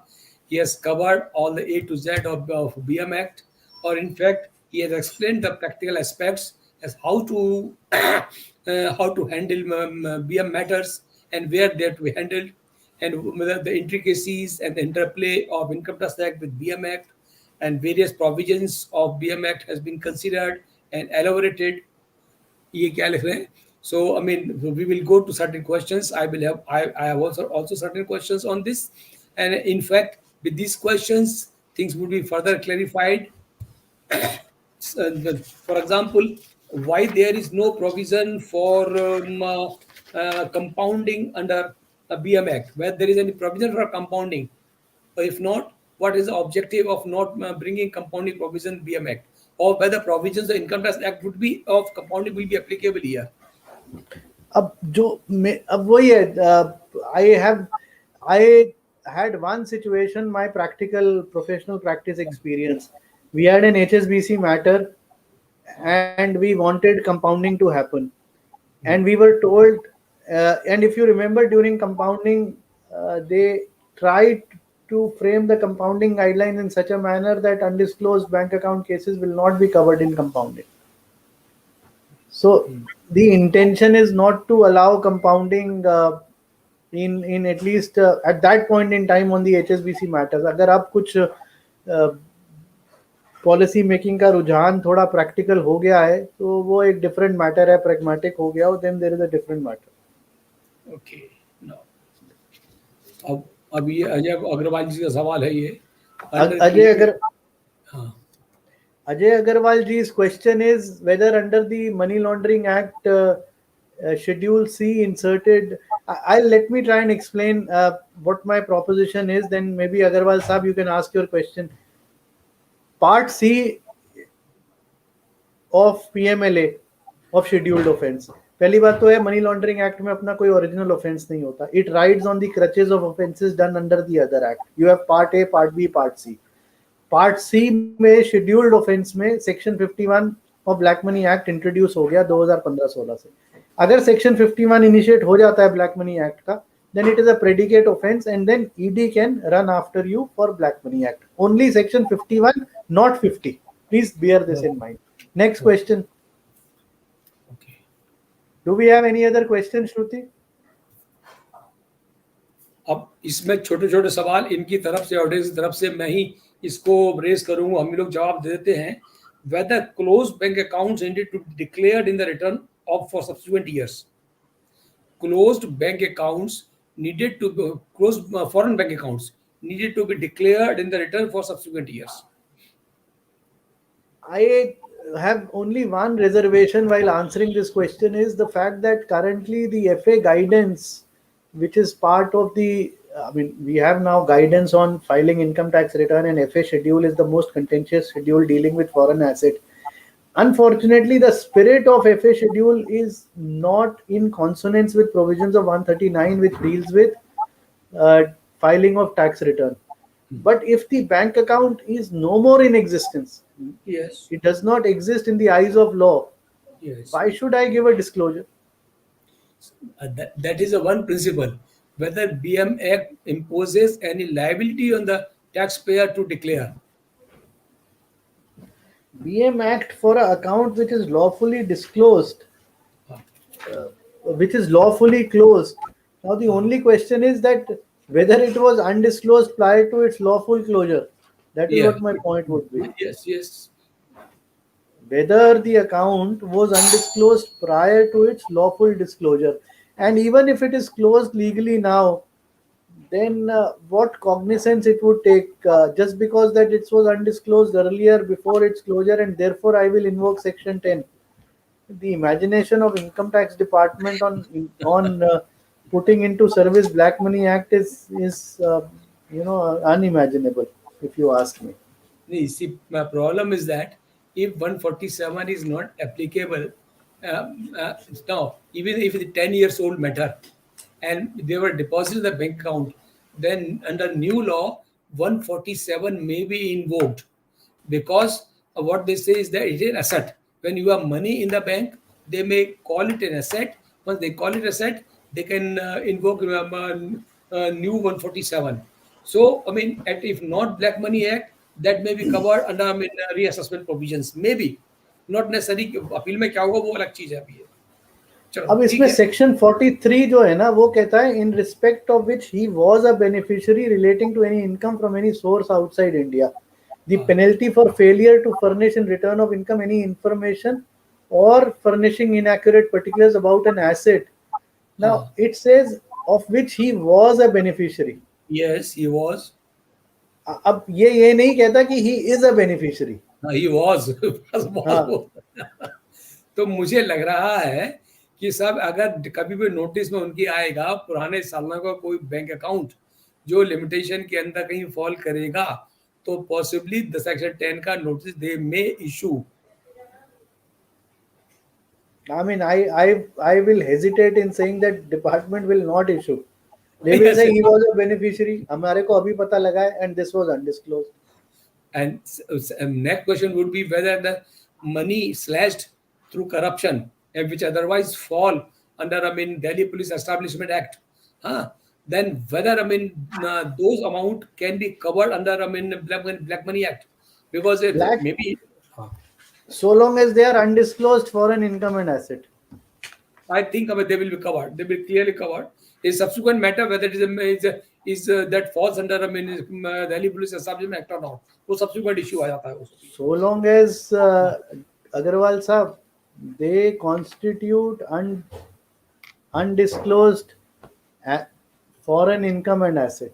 Now, whether it is through corruption of one legislation or the other, Yes. because Very the true. Very scope, true. Very scope true. and ambit is to tax undisclosed Very wide. So, foreign income and asset. so inherited asset will also be covered. Assets acquired through corrupt means will also be covered. Provided these are undisclosed foreign income and asset Yes. from Very, a very source located outside India Ah. and value of undisclosed asset located outside India. Yeah. So if in a house, if somebody a house property abroad and this house property was sold, money was deposited in the bank account and later transferred to India and declared in the return of income. But the house property was not declared in the return of income anywhere. So the house property which is not in existence and for which can the AO take cognizance, issue notice under section 10. To my क्योंकि mind, जब- the answer is yes. Yes. बिल्कुल है. Yes. बिल्कुल री-रोलिंग की जो situations हैं हाँ. वो अगर आप रूल 3 सब रूल 3 देखेंगे तो एग्जैक्टली आपका वो प्रश्न आंसर भी करता है और एक इलस्ट्रेशन भी दी हुई है. Oh. Please take note of rule 3 sub rule 3 of the अच्छा. BM rules. Rule 3, sub rule 3. 3 and the illustration is also provided exact more or less on the lines which you have just उसी suggested. Procedure से. अच्छा, एक futures investment इन social security schemes, ये भी कहीं कोई FAQ में कहीं आया होगा. हाँ, एफएक्यू में सोशल सिक्योरिटी का जिक्र है कहीं ना कहीं. तो आई थिंक 401 301 के वगैरह जो हैं वो यूएस टैक्स रिटर्न्स में आ जाता है. अब आप ये कह सकते हैं भाई it is part of the record. Problem पता है नॉन रेजिडेंट्स के साथ क्या है, मैं आपको अग्रवाल साहब प्रैक्टिकली बताता हूँ. नॉन रेजिडेंट इंडियंस जो अब सिचुएशन इंप्रूव बहुत हो गई और उसका कुछ कर्टसी तो ब्लैक मनी एक्ट को भी जाता है. They were not disclosing in India what they are earning abroad just because on the premise that they were filing their tax returns abroad, provided it was supposed to be filed under the provisions of the Income Tax Act. Yes, जो हमारा scope of total income है. Yes, they are otherwise taxable in India. Taxable in India. Yeah. Once they और are taxable India और मजे की बात मैं और बताता हूँ वहां पर नहीं डिस्क्लोज कर रहे थे.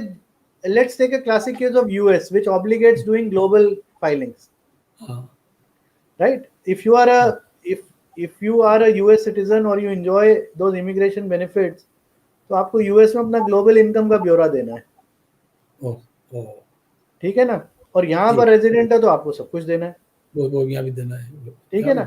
हो क्या रहा है कि लोग वहां रिटर्न फाइल करते हैं, इंडिया का नहीं दिखाते, यहाँ रिटर्न फाइल करते हैं, वहां का नहीं दिखाते और ये कहते हैं कि साहब हम रिटर्न तो फाइल कर रहे हैं तो हम कोई टैक्स की चोरी थोड़ी कर रहे हैं. ना, ये आंसर टेक्निकल है बट करेक्ट नहीं है. टेक्निकल है वो तो लॉ के हिसाब से सही नहीं है. बिल्कुल भी आई फुली एग्री. अच्छा, एक सवाल और है. Whether asset acquired by an assessee when he was non-resident and out of income not taxable in India, whether required to be declared in India? When he was non-resident for Indian tax purposes and he had acquired assets, then Indian law is not applicable at that time.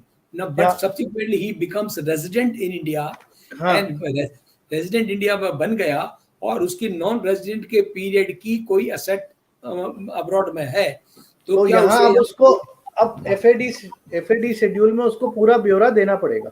वो देना पड़ेगा.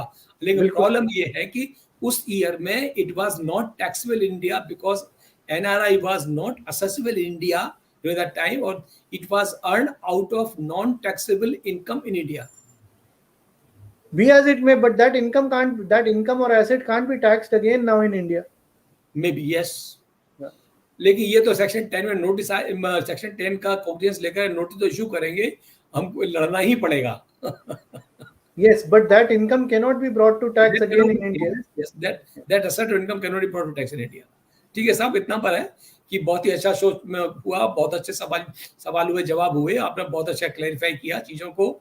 आई hope जो listeners को, audience को काफ़ी चीज़ें grasp हुई होंगी, and they will be more keen to learn about BM Act thereafter, because it is a new law, new field, it has a lot of scope, and after Pandora's papers, they may get, lot many new clients, and so, for them, it becomes a field for them to learn and to understand the BM Act. That's a really very interesting, and for me also really, I have learned a lot from Asim Chawla ji this evening, and for me also it is something where I need to learn more and more about BM Act. Whatever I know and understand and Income Tax Act, that can be applied to BM Act, and see how best we can help or assist the taxpayers. हाँ, अब sir Sunil Garg साहब को बुला लें और उनको कहेंगे। I think we have to do the honors ourselves only for the अच्छा, moment okay. it seems. So चलिए, thank you Agarwal sahab for your Thank you. ever kind words, Thank and you. hopefully Thank you. look forward to seeing you. बहुत Thank अच्छा, बहुत अच्छा, बहुत अच्छा सच में।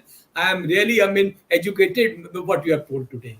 Thank Really you. educated. Thank you. My Thank you. pleasure. Thank you.